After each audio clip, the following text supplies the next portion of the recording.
Mateo capítulo 23 dice, versículo 23, ¿no? ¿Qué aflicción les espera, maestros de la ley, religiosa y fariseos, hipócritas? Pues se cuidan de dar el diezmo sobre el más mínimo ingreso de sus jardines de hierbas, pero pasan por alto los aspectos más importantes de la ley, la justicia, la misericordia y la fe. Es cierto que deben diezmar, pero sin descuidar las cosas más importantes, y a ciegos cuelan el agua para no tragarse por accidente un mosquito, pero se tragan un camello. ¿Qué aflicción les espera, maestros de la ley religiosa y fariseos, hipócritas? Pues se cuidan de limpiar la parte exterior de la taza y del plato, pero ustedes están sucios por dentro, llenos de avaricia y se permiten todo tipo de excesos. Fariseo ciego, primero lava el interior de la taza del plato y entonces el exterior también quedará limpio. ¿Qué aflicción les espera, maestros de la ley religiosa y fariseos hipócritas? Pues son como tumbas blanqueadas, hermosas por fuera, pero llenas de hueso de muertos y de toda clase de impurezas por dentro. Por fuera parecen personas rectas, pero por dentro el corazón está lleno de hipocresía y desenfreno. Vamos a orar. Señor, te quiero dar gracias en esta hora por tu palabra y gracias por este tiempo que nos permite reunirnos en tu nombre. Háblanos a través de estos versículos y enséñanos, Señor, de qué se trata cada uno de estos versículos y del párrafo. Y sobre todo, Señor, enséñanos cómo podemos poner en práctica tu palabra. Pido esto en tu nombre, Jesús. Amén. Muy bien, bienvenidos hermanos. Estamos iniciando las transmisiones en Facebook, si nos ayudan a compartir. Después de mucho tiempo que nos cancelaron de no poder transmitir, ahora ya lo estamos haciendo. Así que el texto que hoy vamos a estudiar es Mateo 23, versículos 23 hasta el 36. Y esta serie, un ratito, Stephanie.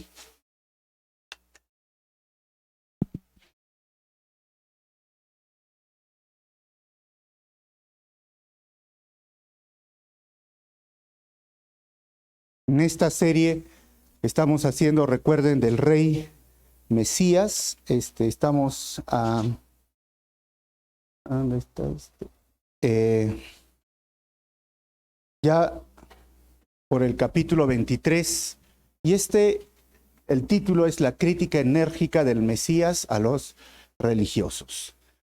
El bosquejo es sencillo, miren.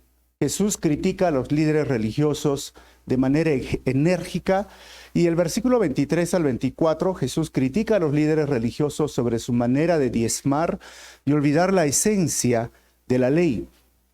25 al 28 Jesús critica a los líderes religiosos sobre su impureza externa e interna.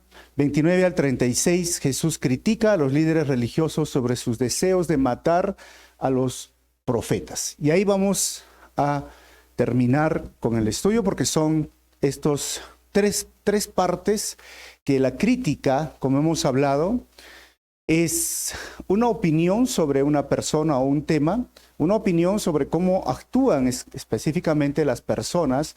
Y en este caso, la persona que critica se supone que tiene un criterio, ¿no? O sea, conoce del tema, sabe del tema, y quien critica no es cualquier persona, ¿no? En forma general, y aquí también no es cualquier persona, o sea, es Jesucristo quien está criticando a los líderes religiosos. ¿Y quién es Jesucristo? Pues es Dios, es el creador, es el que armó, constituyó, diríamos, todo el mundo, y Él es el que pone su palabra a través de la Biblia, y Él es el que dice cómo deben de actuar aquellas personas que conocen y lo aman. Y entonces, referente a ese punto, empieza a criticar. ¿Y a quiénes? A los líderes religiosos que creían que estaban haciendo las cosas bien, que entendían que estaban, miren, en su opinión, ellos lo hacían muy, muy bien. Versículo 23 al 24, entonces vamos a estudiar. Jesús critica a los líderes religiosos sobre su manera de diezmar y olvidar la ley. El texto dice, ¿qué aflicción les espera, maestros de la ley religiosa y fariseos, Hipócritas, pues se cuidan de dar el diezmo sobre el más mínimo ingreso de sus jardines de hierbas, pero pasan por alto los aspectos más importantes de la ley. ¿Y cuáles son? Y lo he remarcado. ¿Saben cuáles son? La justicia, la misericordia y la fe. Y es cierto, dice, que deben diezmar, pero sin descuidar las cosas más importantes. Y cuando el texto habla de esto del jardín, en griego significa la menta, el eneldo y el comino. Por eso algunas versiones en la Reina Valera va a decir la menta, el eneldo y el comino. Miren, hay que entender algo muy importante. Lo que Jesús está hablando es de un balance. ¿Por qué? Porque podemos ser muy fieles en nuestras finanzas y descuidar la justicia, la misericordia y la fe. Pero también podemos ser muy fieles, dicen, no, yo soy un hombre justo, yo soy misericordioso y yo tengo fe, pero a la vez descuidar el dar a Dios lo que le pertenece. Jesús está explicando a ellos que está bien lo que hacen, pero no están teniendo un balance. Y esto es clásico el día de hoy también, ¿no? Hay muchas personas que se dicen, yo sí soy muy recto, muy correcto, muy justo, muy misericordioso, yo sí creo en Dios, pero no dan para Dios lo que deberían de dar. No son fieles en sus finanzas. La Biblia habla en el Antiguo Testamento que ellos tenían que dar un diezmo, y el diezmo es la 10ª parte de sus ingresos. Y en el otro extremo están las personas que dicen, no, yo sí soy muy fiel con mi diezmo, pastor, soy muy fiel, pero descuidan el otro extremo, que es la justicia, la misericordia y la fe. Y creen que, bueno, siendo fiel con sus finanzas, estoy correcto, estoy bien delante de Dios. Y Dios, Jesucristo está diciendo, tiene que haber un balance. Está bien, ojo, miren, no está diciendo que está mal. Y ahora vamos a hacer un pequeñito estudio del diezmo, porque algunas personas piensan que el diezmo en el Antiguo Testamento es la 10ª parte. Miren, el diezmo general lo daban todos los judíos y está en Levíticos capítulo 27 del 30 al 32. Dice, la 10ª parte de los productos de la tierra, ya sea grano o de los campos o fruto de los árboles, le pertenece ¿a quién? Al Señor, o sea, no es tuyo, le pertenece. Yo lo he sembrado, lo he trabajado, sí, pero le pertenece al Señor. Y debe ser apartada, y es más, eso que tú apartas es santa para el Señor.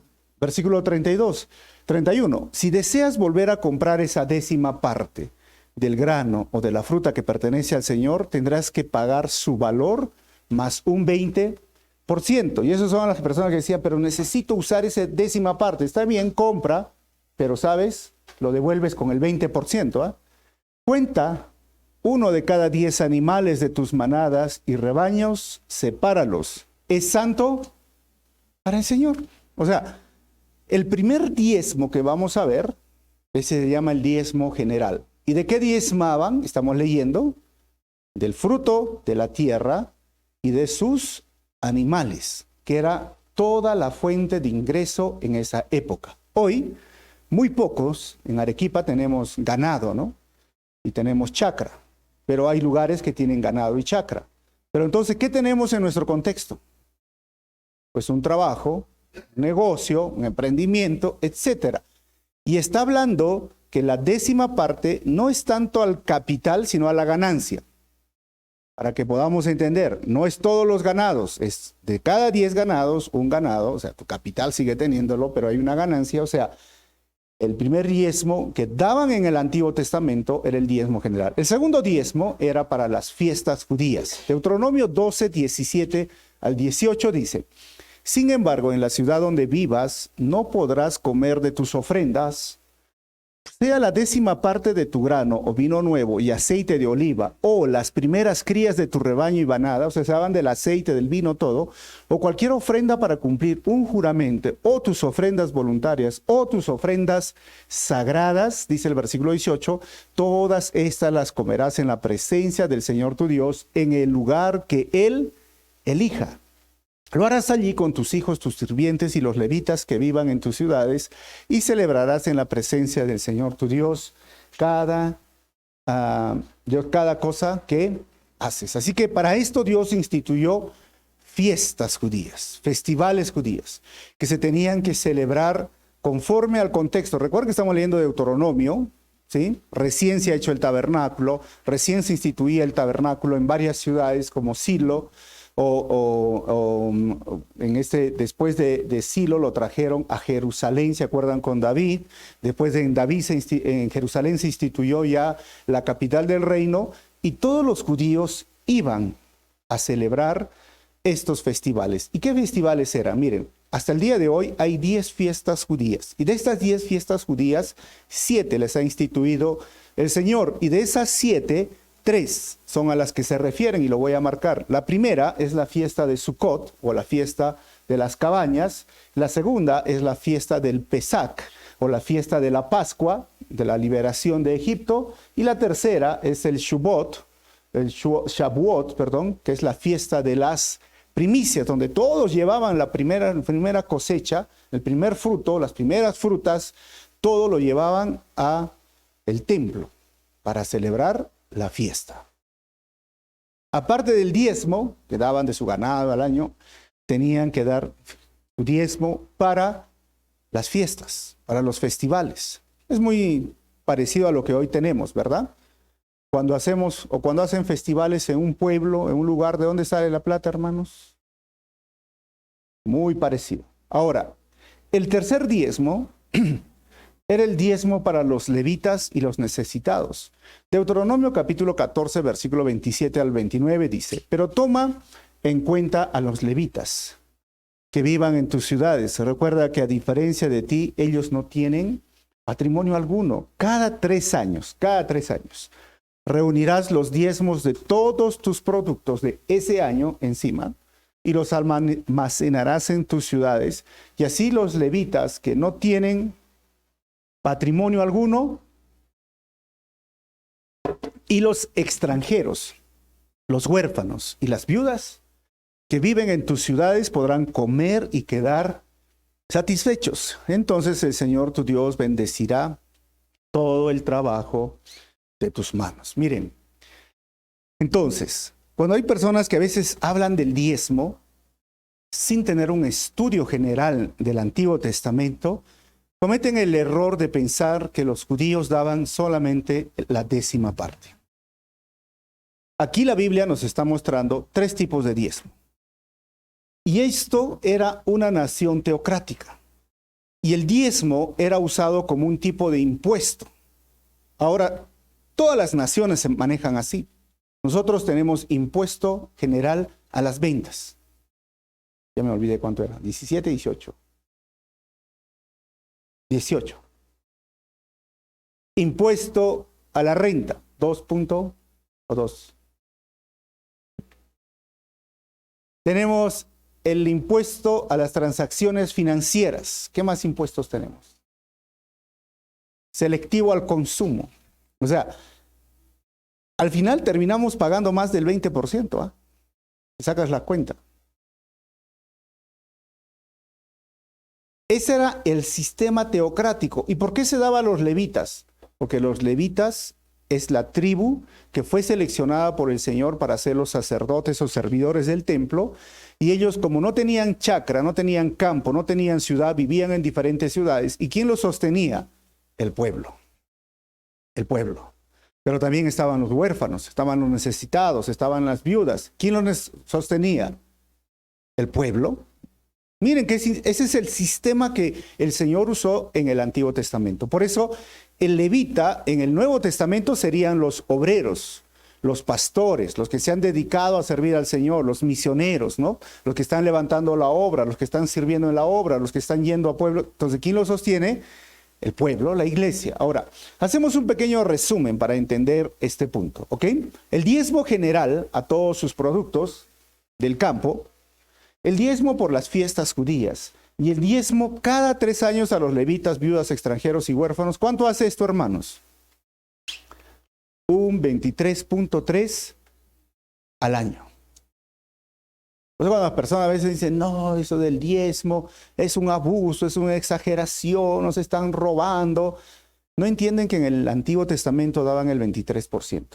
Y si tú das una décima parte, en mi opinión, es algo sabio para que no estés en problemas financieros, pero no es lo máximo que das, es lo mínimo que podrías darle al Señor. Ahora, Jesús dice, es cierto que deben diezmar, pero sin descuidar las cosas más importantes. Miren que Jesús dice, deben de diezmar, no está diciendo no diezmen, oye, ¿no? Pero el diezmo, miren, en el Nuevo Testamento, ahora yo hablé del Antiguo, en el Nuevo Testamento solo se mencionan 3 veces, hermanos. O sea, primero, como censura a los fariseos por no practicar la justicia, la misericordia y la fe que estamos viendo, en tanto se cuidan escrupulosamente al diezmar, aún con los productos del huerto que estamos viendo en Mateo 23. Y número 2, al denunciar el orgullo, al orgulloso fariseo que oró para sí mismo, recuerdan, jactándose de ayunar 2 veces por semana y dar el diezmo de todas sus posesiones, que dice Lucas 18:2. Y la tercera vez que es mencionado el diezmo en el Nuevo Testamento es al debatir sobre Leví y la superioridad de Melquisedec y por tanto de Cristo, que habla Hebreos 7:6-9. O sea, ahora, a mí me gusta hacer un estudio claro, objetivo. Ya les he mostrado lo que dice el Antiguo Testamento. Ahora, muchos preguntan, ¿es para el Nuevo Testamento diezmar? Pues haciendo un estudio exhaustivo, solo hay 3 menciones en el Nuevo Testamento del diezmo. No hay más. No hay en el libro de Hechos una mención de que se le instituye a la iglesia de los gentiles practicar el diezmo, diezmar. ¿Cómo? Y no me malinterprete, ¿cómo diezmaba el pueblo judío? ¿Cuánto diezmaba el pueblo judío? 23.3% al año. Entonces la gran pregunta de muchas personas es, ¿el diezmo es para el Nuevo Testamento o solo se queda en el Antiguo Testamento? La respuesta sería, el diezmo no ha sido instituido para la iglesia de los gentiles, no ha sido instituido obligatoriamente como lo fue instituido en el Antiguo Testamento. Ahora, cuando algunos escuchan esto dicen, ¡yeah! Por fin me libré, no voy a dar nada entonces. Porque más se preocupan en su bolsillo, ¿no? Que en la verdad bíblica o teológica. Pero sabes, el Nuevo Testamento tiene más versículos sobre el dar de tu dinero. Y te voy a leer uno, ¿eh? 2 Corintios capítulo 9, versículos 6-7. Miren lo que dice Pablo. Recuerden lo siguiente. Un agricultor que siembra solo unas cuantas semillas obtendrá una cosecha pequeña. Pero el que siembra abundantemente obtendrá una cosecha abundante. Y dice, cada uno debe decidir en su corazón ¿qué? Cuánto dar. Ojo. Pero dice, no den de mala gana ni bajo presión, porque Dios ama a la persona que da. ¿Hay que dar o no hay que dar para la iglesia gentil? Hay que dar. Mientras en el Antiguo Testamento era una obligación, y hasta obligación fiscal, obligación legal, era un impuesto, el Señor en este nuevo pacto, por su gracia, no hay una obligación. Al contrario, es una actitud de agradecimiento del corazón que nace de aquella persona que es salva y entiende quién es Dios. Que yo no debería ser pueblo, pero ahora soy pueblo. Entiende quién es mi Salvador, quién me da la vida, quién me da las fuerzas, quién me da la capacidad de hacer negocios o hacer un emprendimiento, quién me da la inteligencia. Es Dios. ¿Quién me salvó? ¿Quién me compró a precio de sangre? Yo no merecía ser salvo, Él me salvó y ahora soy su pueblo, soy su hijo. Entonces tú tienes que dar esto con el corazón. Es una actitud que nace del corazón porque lo que Dios busca no es una imposición. Y es cierto que hay iglesias que imponen. Por eso dice, dan de mala gana. Tienes que ser obligado y ahí los pastores, como las personas no están dando al Señor, a la iglesia, tienen que usar Malaquías capítulo 3, versículo 14, 15, 6. ¿Saben cuál es? malditos sois con maldición porque están robando a Dios, son súa dicen en quechua, ¿no? Ladrones son ustedes, están robando a Dios y por eso les va a venir maldición, pero si ustedes dan va a venir bendición. Entonces las personas, ay, tengo que dar, obligación, mala gana, bajo presión. ¿Y cuál sería lo otro? La ambición.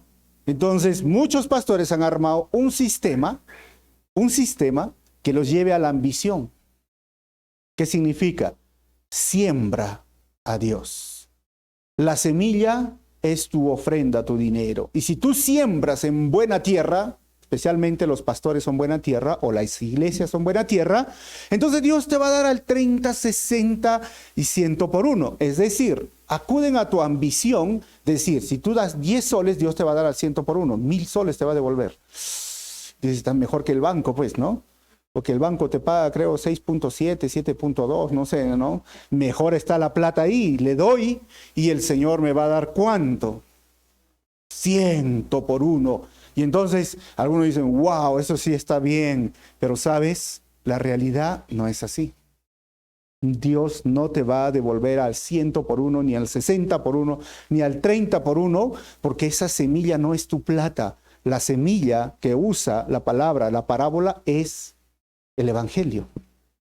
Es la palabra de Dios. Y ellos lo han manipulado para que tú simplemente des tu semilla, siembra en buena tierra.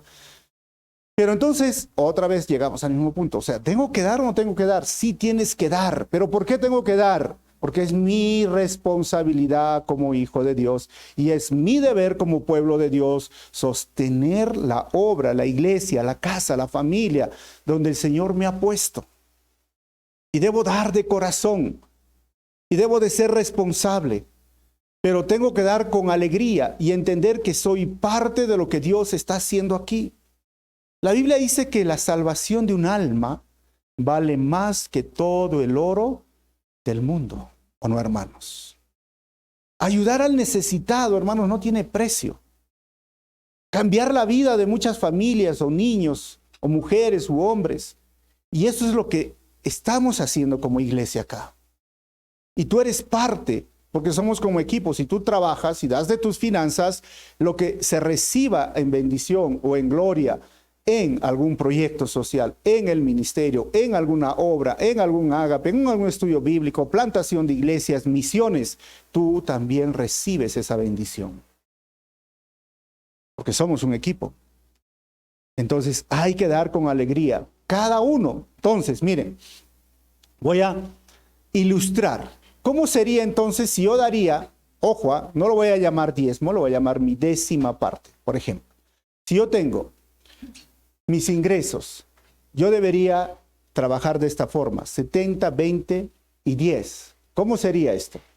Si yo gano 1,500 al mes y voy a dar mi 10ª parte, ¿cuánto debería darle al Señor? Ahora, ¿y qué significa el 20%? Este 20% significa, yo no soy economista, ¿no? Pero es una idea.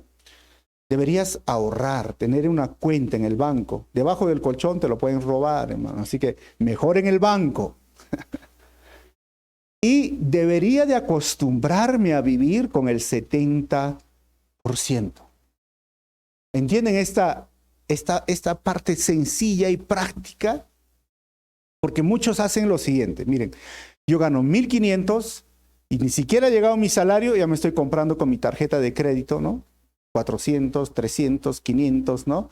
Y cuando te viene el salario, tú dices, ay, tengo mis 1,500. No, ya no tienes ni 1,500, ya te lo has gastado la mitad de tu salario. No puedes trabajar ni ahorrar, ni hacer estas cosas. Te vas a ir a la quiebra. Así que este es un ejemplo práctico para que tú puedas ayudar a mejorarte en tus ingresos. Ahora, si ganas 3,000, bueno, son 300, serían 600, ¿y cuánto quedaría? Ya, 2,000, 2,100. ¿Y puedo vivir con 2,100? Por supuesto. Entonces, ¿cómo lo voy a hacer? Miren, recuerden esto. Jesús aprobó el diezmo del Antiguo Testamento como principio y práctica de los judíos Mas el Nuevo Testamento no impone el diezmo, recuerden, no impone como principio y práctica de la fe, pero menciona la ofrenda de corazón, ¿y saben a cuánto? 100%. Ay, ustedes dirán, pero si acaba de decir 10%. 3 ejemplos. Jesús miró a una viuda que dio todo lo que tenía, eran 2 monedas, y todos los fariseos daban su 10ª parte. ¿A quién elogió Jesús? ¿A los fariseos o a la viuda? A la viuda, y le dijo, eso es dar. Y el todo, ¿saben cuánto es? 100%. No es 50%, no es 10%. Ahora, ¿a quién elogió del 50%? Cuando vino Zaqueo, lo invitó a su casa. Zaqueo conoció al Señor, fue salvo, y él agarró y dijo, voy a dar la mitad de mis bienes.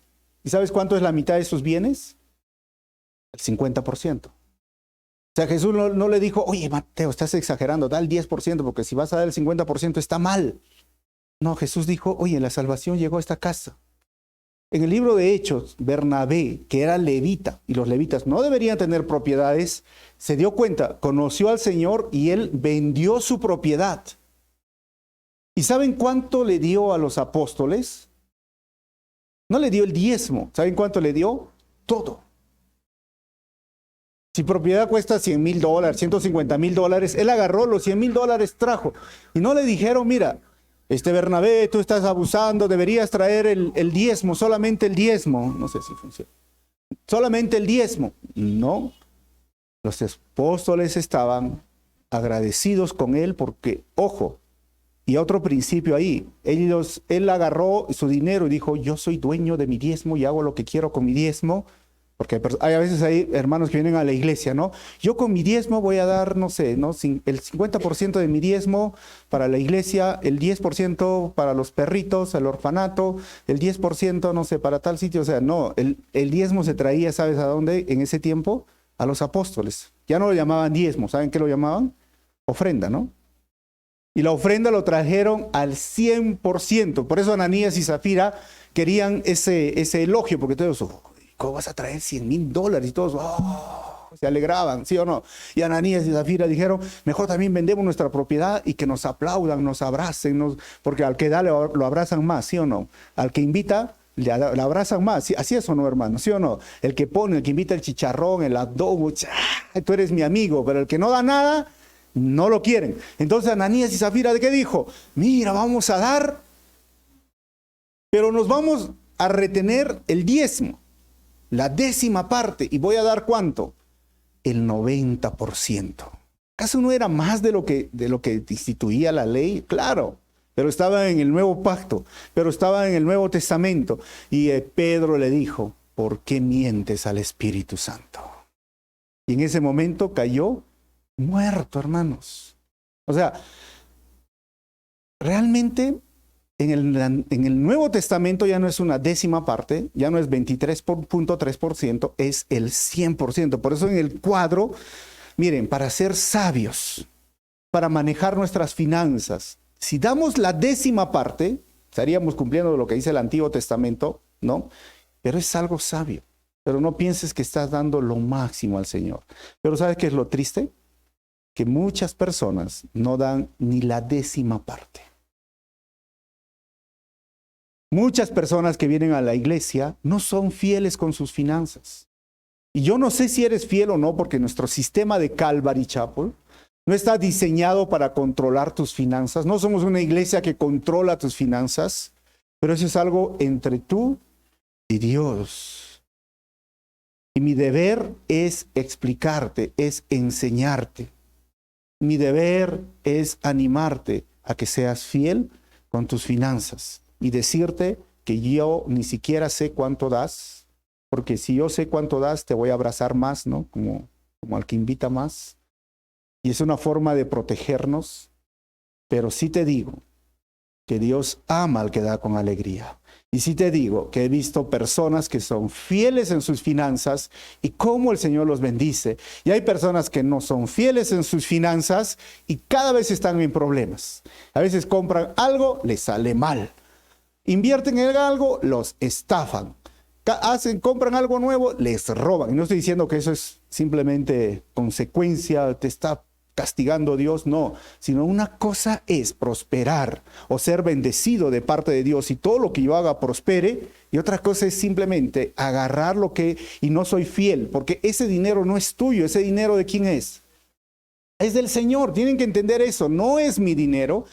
Eso me permite Dios tener, porque el día que el Señor no quiera, como decimos popularmente, te corta el caño, corta la conexión, o viene una enfermedad, o viene una situación difícil y tú vas a decir, y vas a gastar más de lo que podías darle al Señor, porque eso también les enseñó Dios en el Antiguo Testamento, y con esto voy a terminar, ¿saben?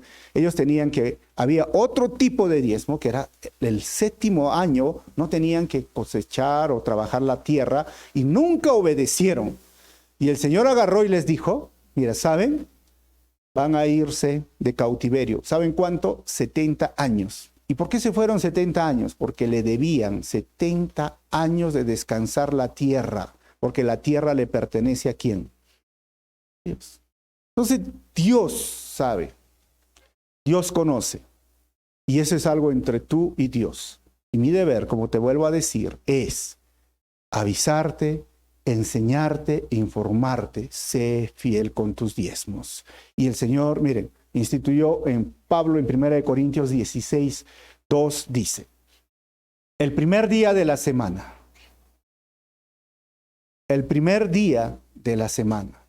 cada uno de ustedes aparte y guarde algún dinero conforme a sus ingresos, para que no se tenga que hacer colectas cuando yo vaya. Miren, el Nuevo Testamento tiene muchos textos de dar. Y Pablo dice, cada uno de ustedes, o sea, todos reciben su dinero, hasta los jóvenes que reciben su propina. Guarde. ¿Conforme a qué? Sus ingresos. Recibo mis 50 soles. ¿Cuánto sería mi 10ª parte, hermanos? 5 soles. ¿Y cuándo tengo que dar? El primer día de la semana. ¿Y cuándo es el primer día de la semana? El domingo. El domingo. Entonces, todos los domingos, y si gano al mes, no sé, vengo el domingo y tengo que dar. Esto es importante. Por eso dice el versículo 24, guías ciegos. ¿Por qué? Cuelan el agua para no tragarse por accidente un mosquito, pero se tragan un camello. O sea, el Señor está diciendo, miren, ustedes son expertos, ¿no? Sí, miren, yo soy santo, sí, yo soy justo, yo practico la justicia para todos igual, ¿no? La equidad, hagamos justicia, seamos misericordiosos, yo sí creo en Dios, pero el Señor dice, ¿sabes qué? Y no estás siendo fiel en tus finanzas, desbalanceado. Y es eso, que ustedes están haciendo como aquella persona que cuela los mosquitos para no tragárselos. Esa es una expresión en base a que, mire, vamos a estudiar. Es como en el Antiguo Testamento agarraban el agua o el vino y lo colaban. Así ven, le ponían una tela para que el mosquito, no sé si ven el mosquito, hermanos, el que es fiel lo ve el mosquito, no se trague ¿qué? El mosquito, pero el Señor dice, mire, ustedes están mirando lo mínimo de la ley, pero al final se están tragando el camello. Es ridículo, miren. Era un juego de palabras que se utilizaba en el arameo, porque insecto era galma y camello era gamla, y al final era una hipérbole oriental, o sea, el galma gamla, o sea, ¿no? ¿Está bien? Es como dice, yo tengo una idiota, o eres idiota, ¿no? Algo así, ¿no? ¿Me entiende? Era un juego de palabras. Ahora, en Levíticos 11:4 dice, sin embargo, no puedes comer los siguientes animales que tienen las pezuñas partidas o que rumían, pero no ambas cosas. El camello rumía, pero no tiene pezuñas partidas, así que es ceremonialmente, o sea, no puedes comer el camello. Ahora, Levítico 11:23. Todos los demás insectos alados que caminan sobre el suelo son detestables para ti. O sea, ni comer ni el insecto ni el camello. Pero ellos habían vuelto, fijándose en un detallito de la ley y se habían olvidado de la verdadera esencia. O sea, el legalista ha perdido la verdadera esencia de la gracia y la ha convertido en una verdadera desgracia, hermanos. Y es justamente como les digo, ¿no? Pueden haber personas aquí, yo no los conozco, pero que sí, como les digo, ¿no? Yo soy muy justo con mis impuestos, yo soy muy justo con las personas, yo busco la justicia, yo soy misericordioso, yo tengo la fe, pero no das a Dios de tus finanzas. Entonces, ¿sabes qué? Estás colando para no tragarte el insecto, pero te estás tragando un camello. Y puede haber personas que dicen, no, pero yo sí soy fiel con mis finanzas, pastor, pero no practicas la justicia, la misericordia y la fe. Entonces, ¿qué estás haciendo? Agarrar, colando para no tragarte el insecto, pero te estás tragando el camello, o mejor dicho, de la gracia has hecho una desgracia, porque no la estás cumpliendo como debe de ser. Versículo 25 al 28, dice, Jesús critica a los líderes religiosos sobre su impureza externa e interna. ¿Qué aflicción les espera, maestros de la ley religiosa y fariseos hipócritas? Ya saben cuál era la palabra hipócrita, ¿no? De un actor. Pues se cuidan de limpiar la parte exterior de la taza y del plato, pero ustedes están sucios por dentro, llenos de avaricia, dice el texto, hermanos. Y se permiten todo tipo de excesos. En ese tiempo habían ritos ceremoniales y ellos, miren, se fijaban mucho por la limpieza exterior. Y el versículo 26 dice, fariseo ciego, primero lava el interior de la taza y del plato y entonces el exterior también quedará limpio. O sea, Jesús les está diciendo, sí, o sea, son rigurosos en cuidar el plato, ¿no? Que esté limpio. Y hoy día es igual, hay personas que son rigurosos. ¿En qué? Mi manera de vestir, el peinado, qué no deben de usar, qué sí deben de usar, ¿no? Qué si mis zapatos deben ser de ese color, qué si debo de escuchar esta música, qué si debo de hacer esto, qué si debo hacer lo otro. Son así, tan. Se fijan más de lo externo que de lo interno. Y ¿sabes qué, hermano? Lo que el Señor nos dice, que el legalista se muestra bien arreglado por fuera y parece correcto, mas por dentro su corazón está lleno de corrupción. Lleno de corrupción. Hoy, ninguna iglesia es perfecta, hermanos, porque somos seres imperfectos. Pero hay iglesias que pretenden ser perfectos por la forma en que visten, por la forma en que hacen, actúan, pero sigue habiendo pecado en esas iglesias, hermano. Y en toda la historia de la iglesia podríamos sacar a relucir los pecados de las personas. Y no solamente estoy hablando de la iglesia evangélica, en la iglesia católica también, los pecados de la iglesia católica. O sea, realmente no podemos nosotros vivir de esta forma mostrando algo cuando nuestro corazón está lleno de corrupción. Y una de las cosas que a mí me llamó mucho la atención cuando llegué a Calvary Chapel es que los pastores, no tampoco es la iglesia perfecta, pero como les digo, quieren mostrar tal como son. Y siempre se nos habla, seamos honestos y transparentes. Y a veces mis bromas pueden ser tontas o necias, ¿no? Y a veces mi forma de reír o tratar, pero soy así con ustedes como lo soy así en mi casa, hermanos. Yo no tengo una apariencia, ¿no? de santo, de pastor, que están, no sé, en un nivel superior y que tú estás en un nivel inferior, yo estoy nivel Saiyajin y tú eres un simple mortal, ¿no? Y tú no sabes, no entiendes mi grado de santidad, ¿no? Cuando yo me levanto resplandece la luz, ¿no? O sea, para nada, hermanos. También estoy luchando con mis pecados, también luchando con mis debilidades, con mi carácter, con mi temperamento. Y eso es lo que queremos mostrarnos. Y mostrarnos así delante de la iglesia, porque queremos vivir como un movimiento transparente. Pero si hay algo, queremos nosotros servir a Dios y amamos a Dios, amamos su palabra y eso es lo que queremos hacer. Pero hay muchas personas que fingen, que engañan hoy en día.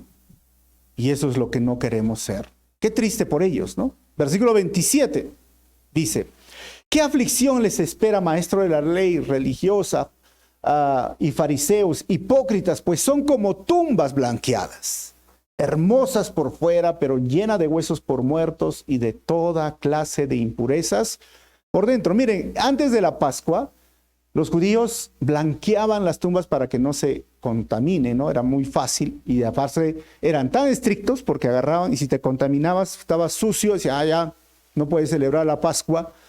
Y ellos estaban preocupados, por eso dice el versículo 28, por fuera parecen personas rectas, pero por dentro, el corazón está lleno de ¿qué? Hipocresía y desenfreno.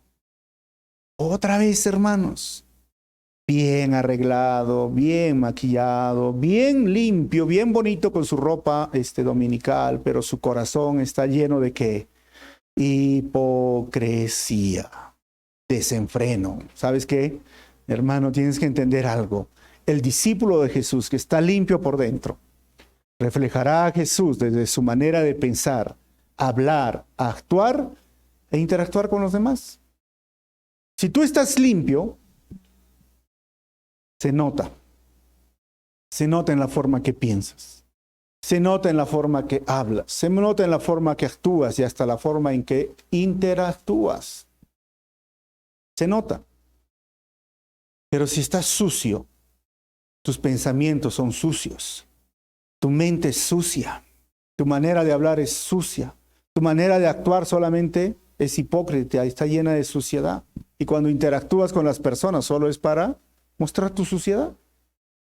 29 al 36 y terminamos.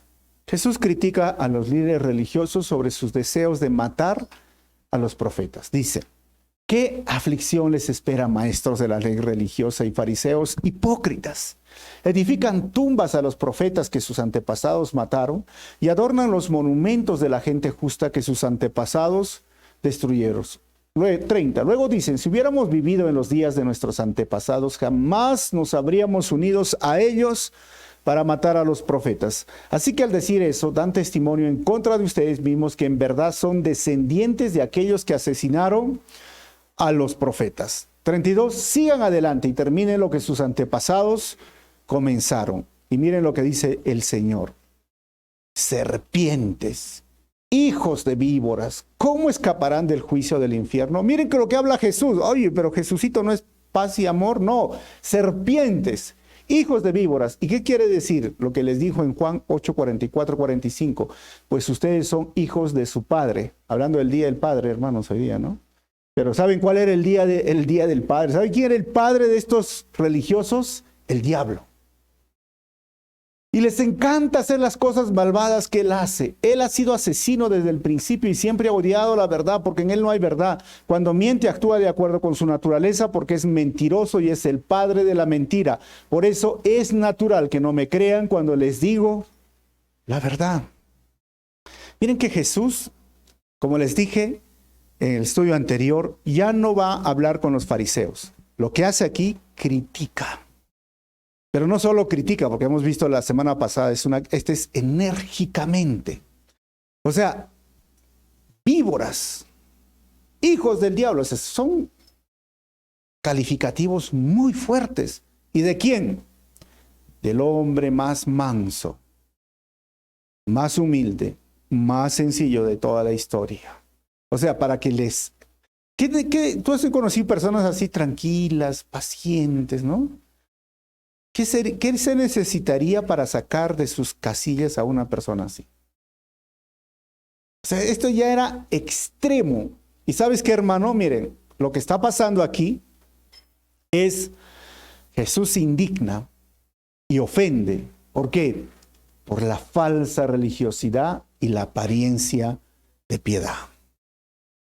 Algunos piensan, no, yo lo estoy haciendo por Dios. No, Jesús le ofende, a Jesús no le gustan los religiosos. Miren, versículo 34. Por lo tanto, les envío profetas, hombres sabios y maestros de la ley religiosa. Algunos los matarán crucificándolos, y los mataron, ¿ah? Pablo persiguió, ¿se acuerdan? A muchos, Pedro, y murió crucificado. Y a otros los azotarán con látigos en las sinagogas y los perseguirán de ciudad en ciudad. Como consecuencia se les hará responsables del asesinato de toda la gente justa de todos los tiempos, desde el asesinato del justo Abel hasta el de Zacarías, hijo de Berequías, a quien mataron en el templo entre el santuario y el altar. Ahora, cuando hablamos Abel y Zacarías, un estudio sencillo, ¿qué significa? Que en la Biblia hebrea, hermanos, Abel se habla en Génesis, que es el primer libro, y Zacarías se habla en Segunda de Crónicas, que es el último libro en la Biblia hebrea. Lo que está diciendo, de tapa a tapa, ustedes en todas las historias del Antiguo Testamento han matado a los profetas. Y la sangre de Abel, que reclama, que está en Efesios 4, 1 a 10, ¿se acuerdan? ¿Qué hizo Abel para que su hermano lo matara? Nada. Fue justo, dio una ofrenda buena. Zacarías pidió que su sangre fuera recordada cuando lo mataba. ¿Quién? Este hombre. ¿Saben quién fue? Joás, un rey niño. ¿Saben quién lo protegió? Este sumo sacerdote, Joiada o Joaida, de 8 añitos. Lo cuidó para que no lo maten. En 2 de Crónicas 24, del versículo 2 al 22, creció, murió Joiada o Joaida, y su hijo Zacarías vio que él se desbandó, desobedeció a Dios porque ya no estaba su papá. Y al final agarró y le dijo, ¿tú qué te metes? Yo soy el rey. Mandó a matar al hijo del hombre que lo había protegido y cuidado. Y Zacarías dijo, recuerden este día cuando Dios juzgue. O sea, mataron siempre a la gente justa. Y el versículo 36 dice, les digo la verdad, ese juicio caerá sobre esta misma generación. ¿Sobre quiénes? Los religiosos, los líderes, los que se vestían de forma adecuada. Y esto, ¿sabes qué nos dice, hermanos? Que ser religioso no es sinónimo de ser salvo. Ser religioso no es sinónimo de ser salvo. La religión no salva a nadie. Aparentan piedad. Se visten bonito, ¿no? Y aún pueden usar hábitos, aún pueden usar, no sé, ternos, aún pueden usar corbatas, aún pueden usar la mejor falda, la mejor Biblia agarrar, pero ser religioso no es sinónimo de ser salvo. Y Jesús mismo les dijo, a estos hombres religiosos, lo único que les espera es la condenación eterna, el lago de fuego, el infierno. Y si la religión no salva, ¿quién salva? Solo Jesucristo, hermanos. Solo la sangre del Cordero, solo el sacrificio de Jesús en la cruz. Sin Cristo nosotros estamos muertos de nuestros delitos y pecados, porque creer en Dios no me salva. Y hacer una cierta sacrificio, hacer algo de penitencia, no me va a salvar. Entiéndanlo. Si estos hombres que obedecían así estrictamente, colaban el mosquito, daban su diezmo, miraban el eneldo, el comino, lo contaban, no, ya tengo 120 hojas de eneldo, 12 son para el Señor, o sea, y el Señor dijo, no te salva, eso no te salva. Su ropa bonita, ¿se acuerdan que hemos estudiado la semana pasada? No te salva. Conclusiones finales, hermanos. Primero, es importante tener un buen balance entre el dinero que devolvemos a Dios como una ofrenda o diezmo y el practicar la justicia, la misericordia y la fe. Y número 2, el religioso y el legalista se ve bien por fuera, pero por dentro están llenos de avaricia, robo, impureza, suciedad y falsedad. Y número 3, hermanos, si hay algo que saca de sus casillas a Jesús, ¿sabes qué es? La hipocresía religiosa. Y número 4, la religión nunca podrá salvar al pecador o religioso. Solo la gracia y el poder experimentar el nuevo nacimiento pueden hacerlo. Así que terminemos orando. Recordemos tener un buen balance entre practicar la justicia, la misericordia y la fe y dar. Y si yo no he estado dando, dile, Señor, perdóname y ayúdame a cumplir mis deberes, mi gratitud de dar, mi mínimo, mi 10ª parte. Y si tú todavía no conoces al Señor, dile, Señor, perdóname y sálvame. Padre, te doy gracias en esta hora por tu palabra.